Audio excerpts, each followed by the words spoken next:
Bonjour à tous, bienvenue dans ce 4e numéro d'Energy News. En cette période hivernale, la question que tout le monde se pose, comment se chauffer correctement? Combien ça coûte? Tout savoir, tout comprendre, voici le sommaire.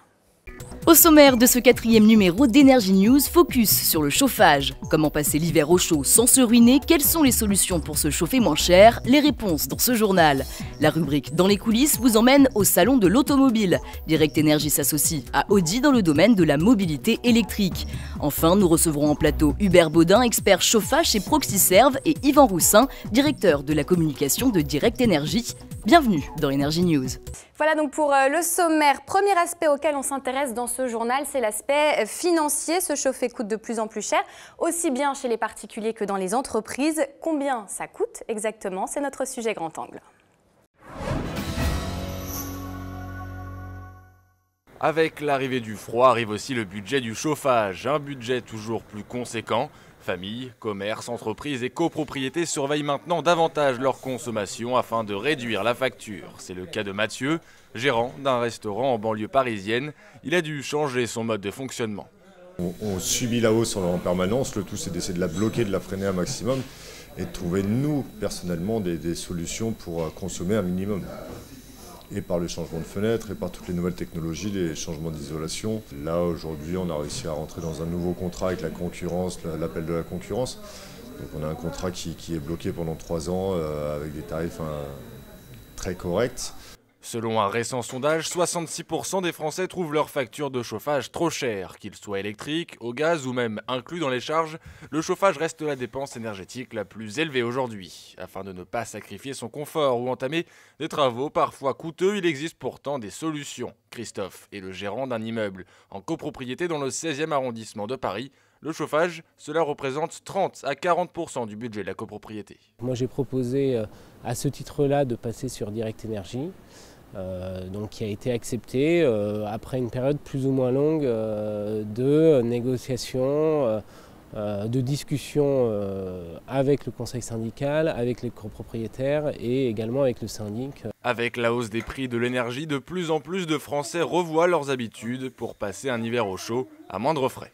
Voilà donc pour ce sujet. Pour aller plus loin, Hubert Baudin, expert chauffage chez Proxiserve, est avec nous sur ce plateau. Bienvenue Hubert. Bonjour. Merci beaucoup d'être avec nous. Alors j'ai 3 questions à vous poser. La première, elle est simple. Aujourd'hui, quel est le meilleur mode de chauffage?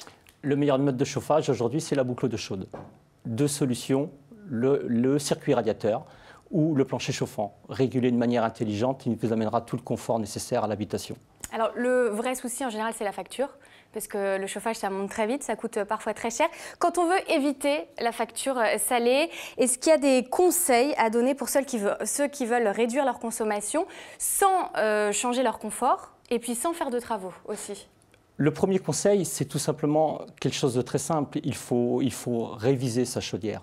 Réviser, c'est anticiper sur des pannes potentielles, des déréglages potentiels. Réviser sa chaudière, c'est l'optimiser pour amener le meilleur confort possible, mais aussi faire une véritable économie d'énergie. Et en termes de travaux, si vraiment on n'a pas le choix, quelle est la première chose qu'on doit faire? Si on n'a pas le choix, je remplace ma chaudière existante par une chaudière très basse température que nous appelons la chaudière condensation. Régulée par un thermostat dit intelligent, je vais descendre mes consommations et m'offrir également un pouvoir d'achat que je n'avais pas avant. Est-ce que c'est compliqué à faire ça ou pas? Non, il faut tout simplement appeler un professionnel de type RGE qui va pouvoir vous conseiller et vous diriger vers un panel d'offres possibles. Et ben voilà, vous savez tout. Merci beaucoup Hubert. On en sait un peu plus sur les différents moyens de se chauffer. Évidemment, vous restez avec nous. On va à présent s'intéresser à l'actualité de Direct Énergie. L'actualité, c'est quoi? C'est ce partenariat qui vient d'être signé avec Audi, constructeur automobile. Un premier pas dans la mobilité électrique. Explication. Une mobilité plus durable et respectueuse de l'environnement, c'est le nouveau défi que Direct Énergie s'est lancé. Pour ce faire, le 3e fournisseur de gaz et d'électricité en France vient de développer un partenariat avec la filiale française du géant de l'automobile, Audi. Un partenariat qui prend la forme d'une voiture, l'Audi A3 Sportback e-tron. Ensemble, ils proposent ainsi une offre d'électricité verte aux clients de la marque allemande. Le client qui a aujourd'hui une démarche écologique pour acheter ce véhicule hybride continue cette démarche grâce au partenariat Direct Énergie avec son offre verte pur jus. Le véhicule a une autonomie de 50 km jusqu'à 130 km/h. Cet accord assure l'injection d'électricité verte sur le réseau pour chaque kilowattheure consommé. Le câble d'alimentation pour relier le véhicule à la prise est tout simplement fourni lors de la livraison du véhicule. Il sera intégré notamment dans le coffre et vous pourrez ensuite brancher ça sur une prise 220 volts chez vous. Également sur une prise industrielle si la maison est équipée d'une prise industrielle. Une association donc prometteuse qui reste dans une logique de développement durable, une notion très chère aux deux firmes. Voilà, de belles images du salon de l'automobile. Yvan Roussin, bienvenue. Merci beaucoup de nous avoir rejoints autour de cette table. Bonjour Vous Alexandra. êtes directeur de la communication chez Direct Énergie. Alors évidemment, on revient sur le sujet qu'on vient de voir. Pourquoi cette construction d'un partenariat avec Audi? Pourquoi Audi vous a choisi, vous, Direct Énergie?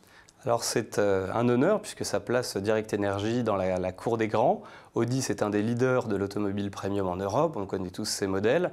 Et je pense qu'ils ont cherché chez Direct Énergie notre volonté d'innovation. Eux-mêmes se placent à l'avant-garde de la catégorie et ils veulent aussi se positionner dans une mobilité plus respectueuse de l'environnement. C'est dans ce cadre-là que tout naturellement, ils sont venus chercher. Entre vous deux. Voilà. Et concrètement, comment fonctionne cette offre? Alors cette offre est l'offre pur jus. C'est une offre d'électricité d'origine renouvelable qui est proposée par Direct Énergie aux clients Audi et qui fonctionne avec les garanties d'origine. C'est-à-dire qu'on a une véritable traçabilité pour savoir ce que la production renouvelable va injecter dans le réseau, ce qui correspondra à la consommation des clients Audi. Et en plus de ça, le service client. Le service client, vous avez bien fait de me reprendre. On veut être à la hauteur d'une marque comme Audi et donc on va offrir un service client premium pour ses clients Audi. Voilà, et c'est vrai qu'on est pour la 8e fois consécutive service client de l'année, ce serait dommage de se priver. Et alors, quelles sont les prochaines étapes? Est-ce qu'il y a des perspectives? Oui, alors il y a de très bonnes perspectives, notamment dans le cadre de la transition énergétique, puisqu'on sait que la mobilité est un des enjeux très importants et qu'aujourd'hui, en 2020, on aura 2 millions de véhicules électriques, on aura 7 millions de bornes de recharge en 2030 et que Direct Énergie doit se positionner là aussi pour que chaque client puisse recharger à la borne en choisissant son fournisseur. Et ça, c'est un enjeu très important pour nous, sur lequel nous allons être présents. Et puis, on peut aussi rajouter le fait qu'on pourra proposer des offres intelligentes aux clients qui pourront recharger la nuit, par exemple, quand il n'y a pas de surcharge sur le réseau. Ça sera pratique. Ça vient de nous en reparler, évidemment, sur ce plateau. Plaisir. Merci. Tout de suite, le reste de l'actualité en bref et en images. On regarde. Les tarifs réglementés de l'électricité ont augmenté de 2,5% au 1er novembre et devraient toucher plus de 28 millions de foyers français. Cette augmentation fait suite au gel d'une hausse de 5% prévue au 1er août dernier, mais annulée par le gouvernement. Cette hausse devait couvrir une partie du manque à gagner subi par EDF en 2012 et 2013, estimé à 1,14 milliard d'euros par la Commission de régulation de l'énergie. Un premier rattrapage de 5% avait en revanche déjà été appliqué en août 2013. Cette augmentation intervient aussi dans un contexte haussier pour les tarifs de l'énergie, les particuliers venant de subir 2 hausses consécutives des prix du gaz de 3,9% en octobre et 2,3% en novembre.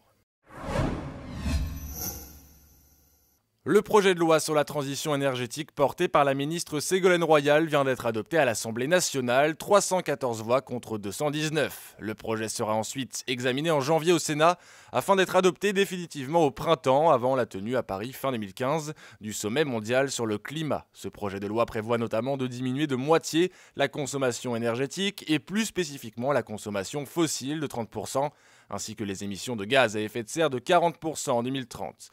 Il prévoit également de réduire la part actuelle du nucléaire de 75% à 50% en 2025. Direct Énergie, 3e fournisseur d'électricité et de gaz en France, vient de lancer en novembre dernier son nouveau service d'aide à la décision de rénovation énergétique. Incarné par le personnage Adrien, ce service est accessible gratuitement depuis une plateforme unique et est destiné à l'ensemble du marché des particuliers et des collectivités.